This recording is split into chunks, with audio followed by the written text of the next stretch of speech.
مطلب شامل حال نہیں، تو کچھ بعید نہیں ہے کہ آج ہم کلام پاک کے ابتدائی حروف کو سمجھنے کے لیے یہاں حاضر ہیں۔ انشاءاللہ الرحمن ایک وقت وہ آئے گا کہ ہم کلام پاک کی آخری آیت کو سمجھنے اور سننے کے لیے یہاں حاضر ہیں انشاءاللہ۔ کوشش آپ فرمائیں کہ ہر ہفتے آنے کی کوشش آپ کریں اور اللہ تعالیٰ ہمیں بھی استقامت عطا فرمائے۔ آئیے آپ بغیر کسی تاخیر اور بغیر کسی تمہید کے اپنے اس مبارک سفر کا آغاز کرتے ہیں۔ آج جتنی آیات آپ کے سامنے پیش کرنی ہے وہ ایک مرتبہ سماعت فرمائیں۔ اعوذ باللہ من الشیطان الرجیم، بسم اللہ الرحمن الرحیم، الحمد للہ رب العالمین، الرحمن الرحیم، مالک یوم الدین۔ عزیزان گرامی، آپ جانتے ہیں کہ کلام پاک کی ابتدا سورہ فاتحہ سے ہوتی ہے، جسے الحمد کی سورت کہتے ہیں۔ کلام پاک میں کل 114 سورتیں ہیں۔ سب سے پہلی جو سورت ہے وہ سورہ فاتحہ ہے، اور یہ سورت ہر مسلمان کو حفظ ہوتی ہے۔ عام طور پر اور امید ہے کہ جتنے بھی ہم احباب حضرات یہاں حاضر ہیں سب کو سورہ فاتحہ حفظ ہو گیا، اور ہر نماز میں ہم پڑھتے بھی ہیں۔ سورہ فاتحہ کے بغیر نماز نہیں ہو سکتی ہے۔ نماز کی صحت کے لیے، نماز کے صحیح ہونے کے لیے سورہ فاتحہ نماز میں پڑھنا ضروری ہے۔ سورہ فاتحہ میں کل 7 آیتیں ہیں۔ کتنی آیتیں ہیں؟ 7 آیتیں ہیں۔ الحمد للہ رب العالمین، الرحمن الرحیم، مالک یوم الدین، ایاک نعبد و ایاک نستعین، اہدنا الصراط المستقیم، صراط الذین انعمت علیہم غیر المغضوب علیہم ولا الضالین۔ یہ 7 آیتیں ہیں۔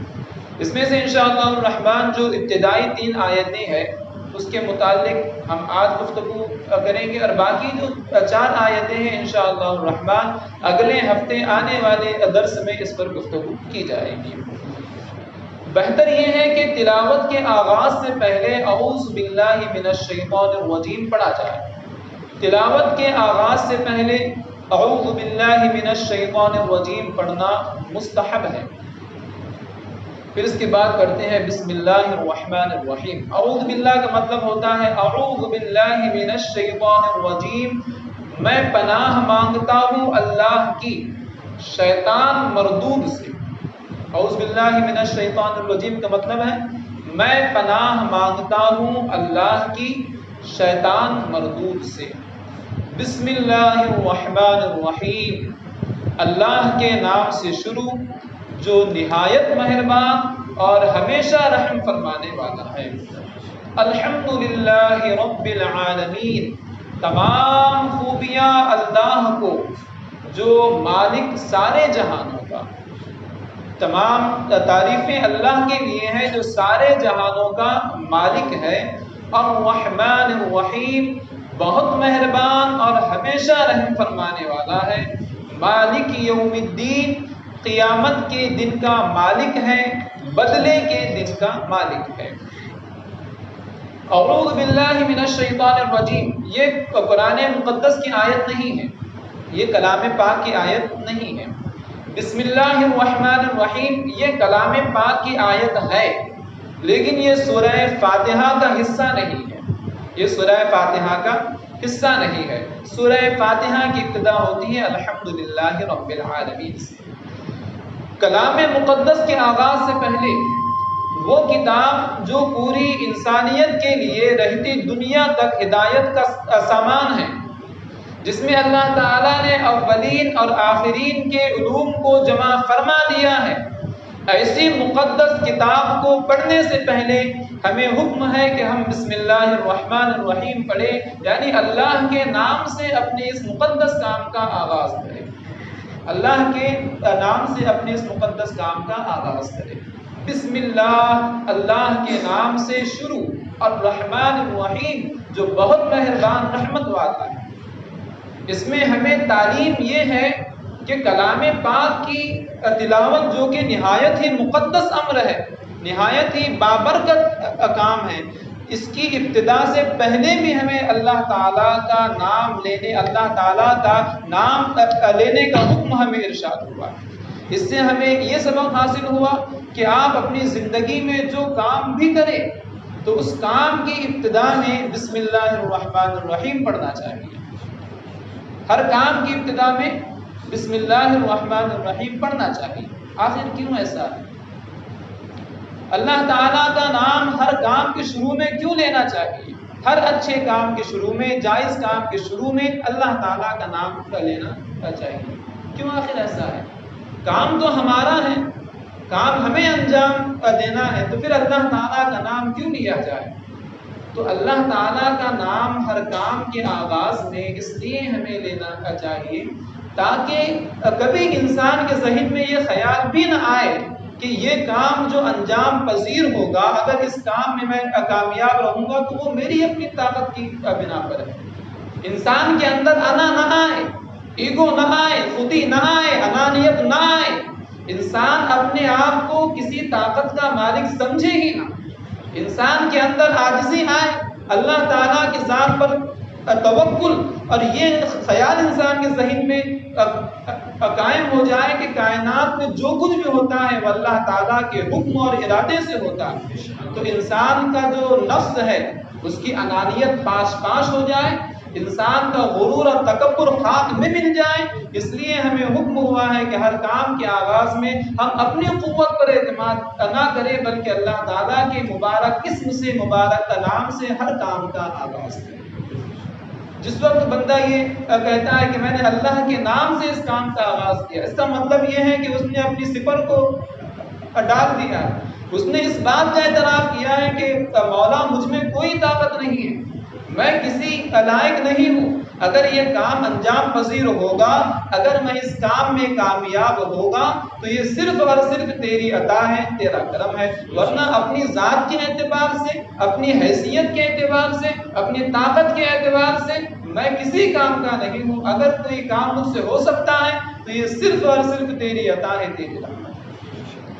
اب ایک اہم بات یہ بھی ہے کہ جب انسان ہر کام کے شروع میں اللہ تعالیٰ کا نام لینے کا عادی ہو جاتا ہے، یعنی جس وقت اسے عادت ہو جاتی ہے کہ وہ ہر کام کے آغاز میں بسم اللہ کہے، کھانے سے پہلے، اٹھنے سے پہلے، پینے سے پہلے، مسجد میں آنے سے پہلے، گھر میں داخل ہوتے وقت، گھر سے باہر آتے وقت، جب یہ عادت ہو جاتی ہے کہ ہر کام کے آغاز میں اللہ کا نام ہمیں لینا ہے، تو اب بندہ ایسے کام سے بچنے کی کوشش کرتا ہے جس کے شروع میں اللہ کا نام کا لینا یہ اللہ کے نام کی توہین ہوتی ہے.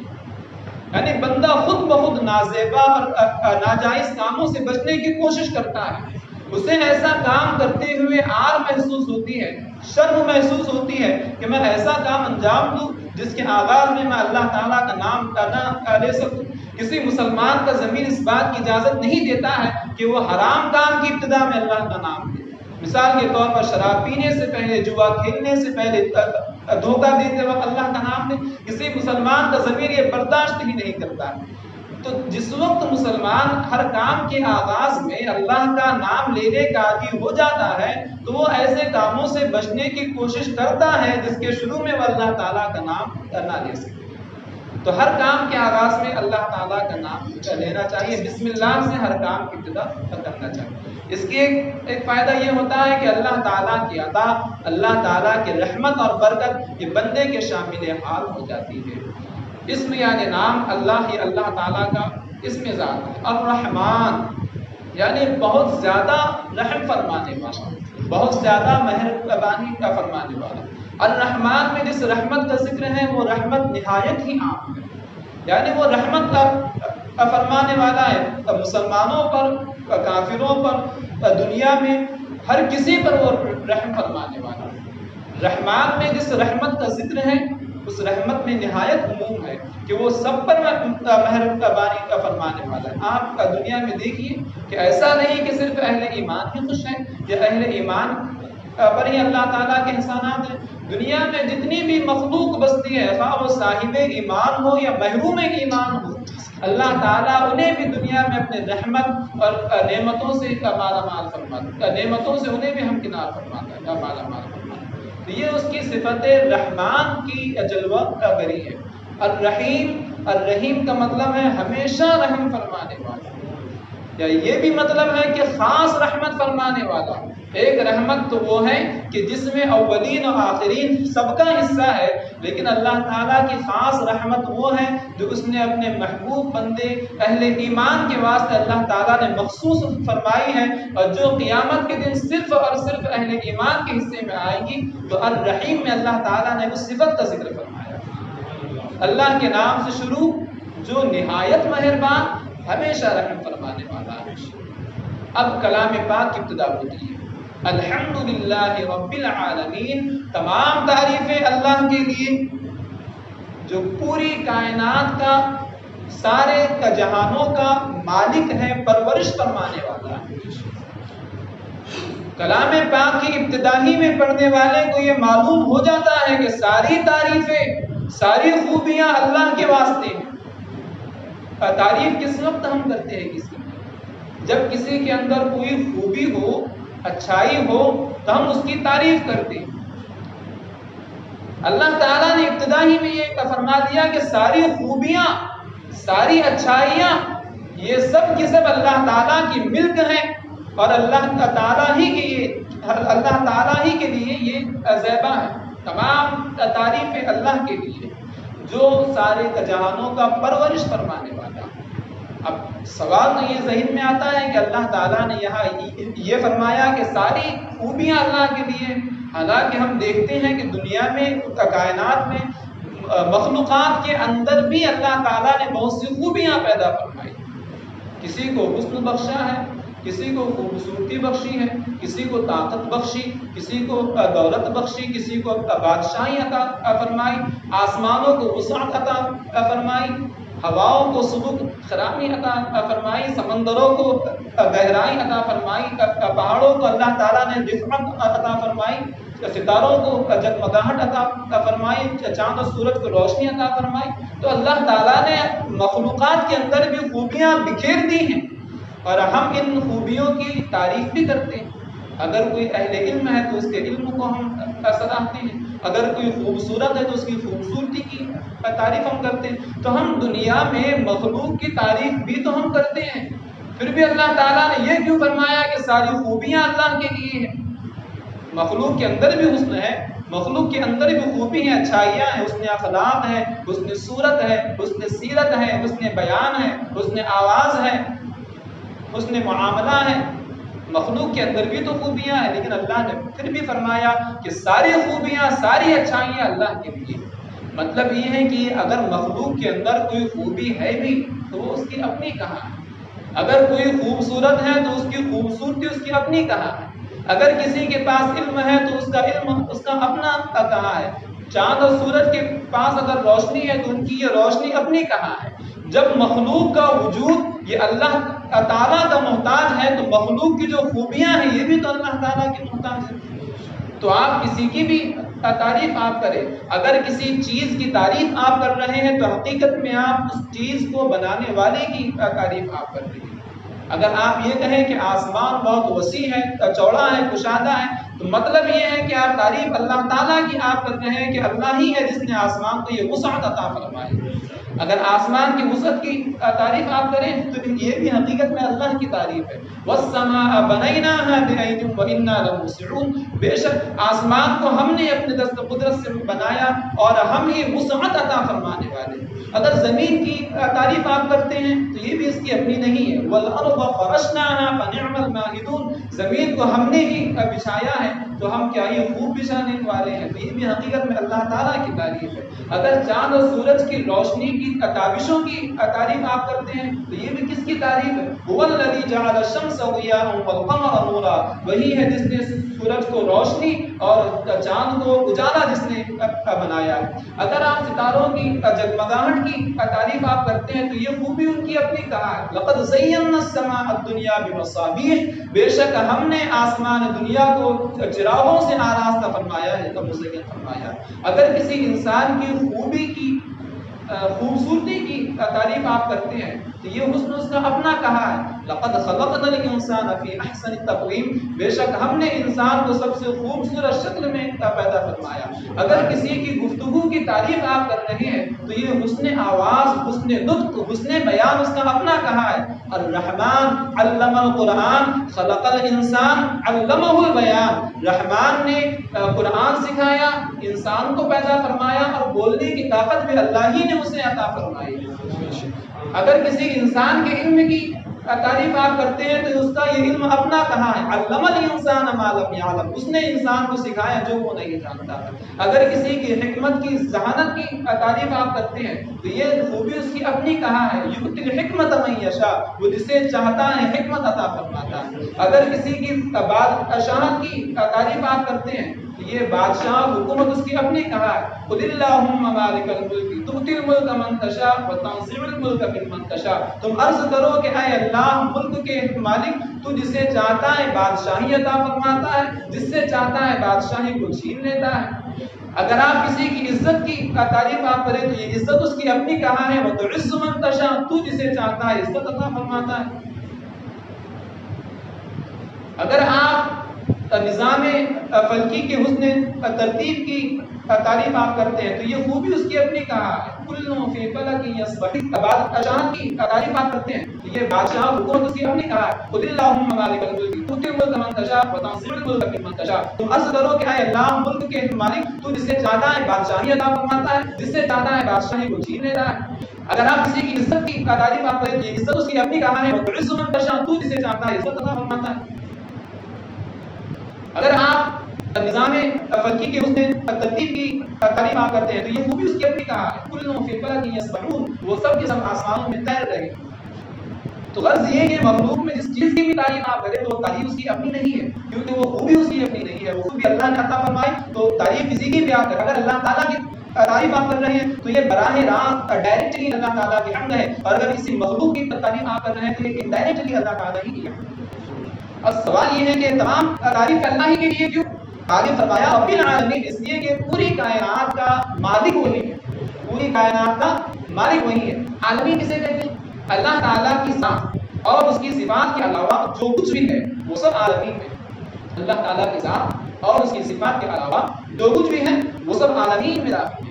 اب عرش ہو، فرش ہو، سمندر ہو، خشکی ہو، انسان ہو، جنات ہو، فرشتے ہو، کوئی بھی مخلوق ہو، اللہ تعالیٰ کی ذات و صفات کے علاوہ جو کچھ بھی ہے وہ سب عالمین میں داخل ہے. اللہ تعالیٰ پوری کائنات کا، عالمین کا مالک ہے. رب کا معنی ہوتے ہیں مالک یا پرورش فرمانے والا، آقا. تین معانی اس کی ہوتی ہے. اللہ تعالیٰ پوری کائنات کی پرورش فرما رہا ہے، انسانوں کی بھی پرورش وہی فرما رہا ہے. پرورش کرنے کا رب کا مطلب ہوتا ہے تربیت فرمانے والا. تربیت کا مطلب ہوتا ہے کہ کسی بھی چیز کو آہستہ آہستہ درجہ کمال تک پہنچانا، پرفیکشن تک اسے پہنچانا، یہ کائنات ہے تربیت. اللہ تعالیٰ کے علاوہ جو کچھ بھی ہے، زمینی مخلوق ہو، آسمانی مخلوق ہو، سمندری مخلوق ہو، ہوائی فضائی مخلوق ہو، جو بھی ہو سب کی پرورش اللہ تعالیٰ. یعنی مطلب یہ ہے کہ سب کو وجود بھی اللہ نے بخشا اور سب کے وجود کو باقی رکھنے کا انتظام بھی اللہ تعالیٰ نے فرمایا. تربیت کیوں ضروری ہے؟ جس چیز کا وجود ہے اس کے وجود کو باقی رکھنے کے لیے تربیت ضروری ہے. وجود کو باقی رکھنے کے لیے تربیت ضروری ہے. تو اللہ تعالیٰ نے ایسا نہیں کہ صرف کائنات کو پیدا فرمایا، بلکہ پیدا فرمانے کے بعد اس کی بقا اور اس کے وجود کو باقی رکھنے کے لیے بھی اللہ تعالیٰ نے انتظامات فرمائے. اب آپ کہیں گے کہ بھائی اللہ تعالیٰ تربیت کا فرمانے والا ہے، پرورش کا فرمانے والا ہے، لیکن ہم تو یہ دیکھتے ہیں کہ بچوں کی پرورش ان کے والدین کرتے ہیں. ہماری پرورش ہمارے والدین نے کی ہے. اللہ ہم اب تو یہ کس طرح ہم کہہ سکتے ہیں کہ سب کی پرورش کا فرمانے والا اللہ تعالیٰ ہے؟ تو والدین نے پرورش کی ہے، کس حد تک کی ہے اسی بھی تو دیکھیں. ہمارا وجود اس میں تو والدین کو کوئی قدر نہیں. یہ اللہ تعالیٰ کی رحمت ہے کہ اس نے ماں کے پیٹ میں اس نطفے کو وجود بخشا، اس کے اندر روح. ابھی ماں باپ کی تربیت کا پرورش کا کوئی رول نہیں ہے. ماں کے پیٹ کے اندر بچے کو جو غذا کا پہنچا رہا ہے وہ اللہ رب العزت ہے. جو فاضل خون ہے وہ نکل رہا ہے، ضائع ہو رہا ہے، خارج ہو رہا ہے، اور جو کام کا خون ہے وہ بچے کی غذا کے لیے استعمال ہوتا ہے. اور اس میں ماں کا کوئی دخل ہے نہ باپ کا کوئی دخل. اب وہ اللہ تعالیٰ ہی کی قدرت ہے کہ 9 مہینے ماں کے شکم میں حفاظت کے ساتھ رہنے کے بعد بچہ دنیا میں آتا ہے. تو اب ماں باپ نے کیا کیا؟ ماں نے صرف یہ کیا کہ وہ دودھ جو اللہ تعالیٰ نے اس کی چھاتی میں اتارا ہے اس دودھ کو جو اللہ ہی نے عطا فرمایا اللہ ہی نے عطا کر بچے کے حق میں اس نے پہنچایا، بس اتنا ہی تو ہوا۔ باقی وہ دودھ کو بچے کے جسم میں ہضم کرنا، اس سے اس کے جسم میں طاقت آنا، اس سے اس کی جسم کی پرورش ہونا، ان سب میں ماں کا کوئی دخل نہیں۔ بچے کے پیٹ میں وہ دودھ ہضم ہوا، ماں کا کوئی دخل نہیں۔ یہ تربیت پرورش کس کی ہے؟ اللہ تعالیٰ کی۔ اور اللہ تعالیٰ ہی نے ماں کے دل میں رحمت رکھی ہے، ممتا رکھی ہے کہ وہ اپنا خون اجگل بچے کے حق میں ہوتا ہے۔ تب آپ کو بھی اللہ تعالیٰ نے کمانے کی عطا فرمائی، طاقت عطا فرمائی، راستہ عطا فرمایا، اسباب اللہ تعالیٰ نے عطا فرمائے، تو اللہ تعالیٰ کے دیے ہوئے اسباب سے باپ نے روزی حاصل کی، اللہ تعالیٰ کی دی ہوئی توفیق اور عطاوت سے اس کا لقمہ بنا کر باپ نے بچے کے حق میں ڈالا۔ اپنے ماں باپ کی پرورش کی ایک حد ہوتی ہے، ایک ایج لمٹ ہوتی ہے، ایک لمٹ وہ آتی ہے، ایک ایج لمٹ وہ آتی ہے کہ اب بچے کو ماں باپ کی پرورش کی حاجت نہیں ہے۔ پھر ایک وقت وہ آتا ہے کہ ماں باپ الٹا ہو جاتا ہے، اب ماں باپ بچے کے محتاج ہو جاتے ہیں۔ لیکن اللہ تعالیٰ جو تربیت فرماتا ہے وہ کسی اسباب کو کسی بھی سبب کی محتاج نہیں ہے، اور وہ کسی بھی اسٹیج پر آ کر ختم نہیں ہوتی ہے۔ کائنات کی ہر چیز اپنے وجود میں، اپنی بقا میں، ہر لمحہ، ہر حالت میں، ہر جگہ اللہ تعالیٰ کے اعتبار سے اللہ تعالیٰ کی محتاج ہے۔ اللہ تعالیٰ کسی کا محتاج ہے۔ اللہ تعالیٰ نے ان 4 الفاظ میں اللہ تعالیٰ نے الہیات کی بہت سی جو بحثیں ہیں ان کو ذکر فرما دیا۔ جب اللہ نے یہ فرمایا کہ وہ عالمین کو پیدا فرمانے والا، پرورش فرمانے والا، یہاں سے یہ معلوم ہو گیا کہ اللہ تعالیٰ خالق ہے اور پوری کائنات موجود ہے۔ یہ عالمین کو آپ کیا سمجھ لیں، مطلب عالمین کی حد تک اسے نہ سمجھے، دنیا کی حد تک آپ نہ سمجھے۔ اللہ کی ذات و صفات کے علاوہ جو کچھ ہے وہ عالم ہے، عالمین ہے۔ جیسے ہم دیکھ رہے ہیں کہ ہماری زمین ایک تبلا ہے، سورج ہماری زمین سے 109 گنا زیادہ بڑا ہے، 109 گنا زیادہ بڑا۔ جتنی بڑی ہماری زمین ہے اس سے 109 گنا زیادہ بڑا سورج ہے۔ سورج اگر